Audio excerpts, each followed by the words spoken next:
Shalom. Vaigash elav Yehuda, and Judah approaches him, his brother Joseph. That's how the parasha Vaigash begins.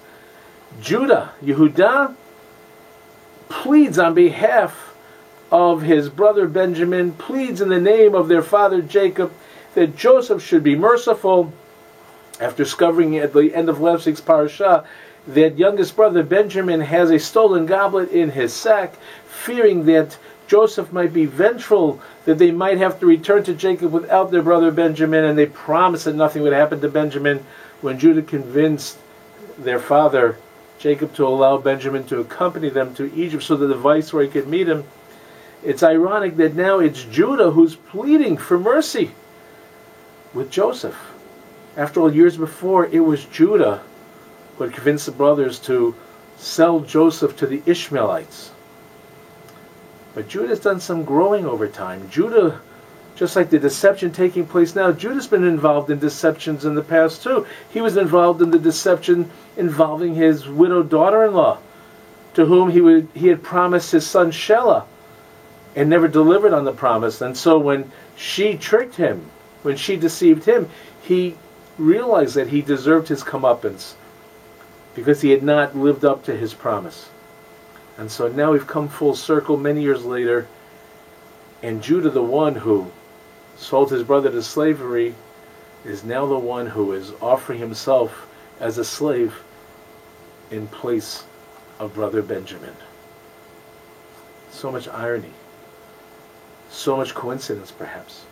But not really, because Judah and Joseph represent the two kingdoms of our ancestors. The kingdom of Judah in the south, and through Menashe, the kingdom of the north, Menashe, the son of Joseph.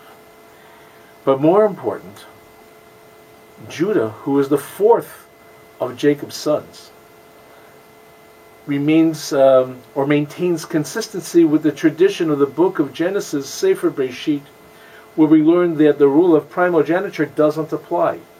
It is not the oldest son who takes the lead role, as we've seen in the stories of Ishmael and Isaac, or Jacob and Esau. It is the brother who deserves to lead who takes the lead role. There's a reason for that that's expressed in the writings of Rabbi Neil Gilman, the professor of philosophy at the Jewish Theological Seminary, who teaches us that ultimately history is determined not by nature, but by God. And so it should not come as a surprise to us that it is Judah who rises to the occasion. Judah has grown over the years because it is God's will that it be Judah who take the lead, and Judah who becomes the one who brings Joseph to the point where he's ready to reveal himself and bring about the reconciliation with all of his brothers. Shabbat Shalom.